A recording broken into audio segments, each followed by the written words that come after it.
ত্রিপুরা রাজ্য কমিটির উদ্যোগে আমরা কর্মসংস্থান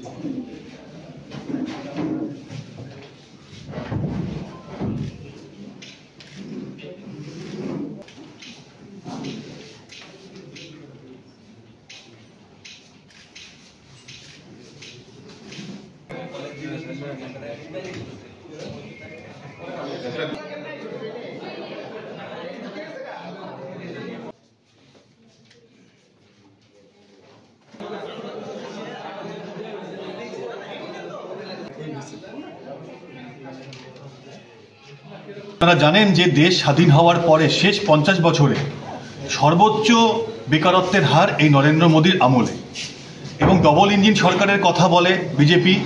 যেখানে যেখানে রাজ্যের সরকারে বিজেপি ক্ষমতায় আছে সেই রাজ্যগুলোর অবস্থা অত্যন্ত খারাপ এই কর্মসংস্থানের প্রশ্নে। এই ত্রিপুরা এই রাজ্যতে প্রতিদিন বেকারত্বের হার বাড়ছে। এখান থেকে গ্রাম থেকে একদম শহর থেকেও এখন বাইরে ছেলেরা মেয়েরা কাজ করতে যাচ্ছে, আর দুর্ঘটনা ঘটছে, কফিন বন্দি হয়ে ফিরে আসছে ত্রিপুরার বুকে। এর সাথে পড়াশুনো করেছে, যোগ্যতা অনুযায়ী কাজ চায়, কিন্তু সেই কাজ ত্রিপুরার বিজেপি সরকার এবং কেন্দ্রের বিজেপি সরকার দিতে পারছে না। এর বিরুদ্ধেই হচ্ছে আজকে আমাদের এই কনভেনশন।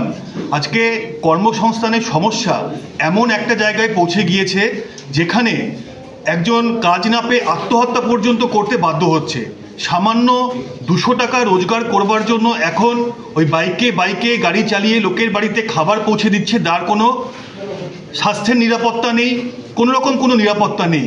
10 মিনিটে লোকের মাসকাবাড়ির বাজার পৌঁছে দেবে বলে কোম্পানিগুলো বিজ্ঞাপন করছে।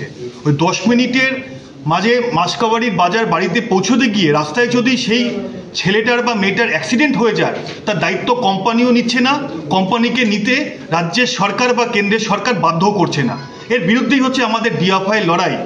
এই সমস্যা আরও আগামী দিনে বাড়বে, তাই আমরা ডিওয়াইএফআই ত্রিপুরা রাজ্য কমিটি আজকে এই কনভেনশনের উদ্যোগ করেছে। আমাদের এখানকার সংগঠনের নেতৃত্বরা এসছেন। আগামী দিনে রাস্তায় নেমে এর বিরুদ্ধে আমরা তীব্র লড়াই গড়ে তুলব, তার পরিকল্পনাই আজকে আমরা আমাদের কনভেনশন থেকে নেব। আমরা একটা কথা খুব স্পষ্ট বলতে চাই, যারা মনে করছেন শুধুমাত্র পুঁজিপতি আর কিছু কর্পোরেটের মুনাফা করিয়ে দিয়ে আর ঘুরপথে সেই মুনাফার টাকা ইলেকটোরাল বন্ডের মতো বিভিন্ন স্কিমের মধ্যে দিয়ে নিজেদের খাতে নিয়ে নিজেরা বড়লোক হবেন, আর যে ছেলে মেয়েটা স্বপ্ন দেখছে যে কাজ করে 2 পয়সা ইনকাম করে বাড়িতে একটু ভালো থাকবে, তার অবস্থা আরও খারাপ হবে। এটা ভারতবর্ষের বুকে, ত্রিপুরার বুকে হতে আমরা দেব না। আমরা রাস্তায় নেমে আন্দোলন করব।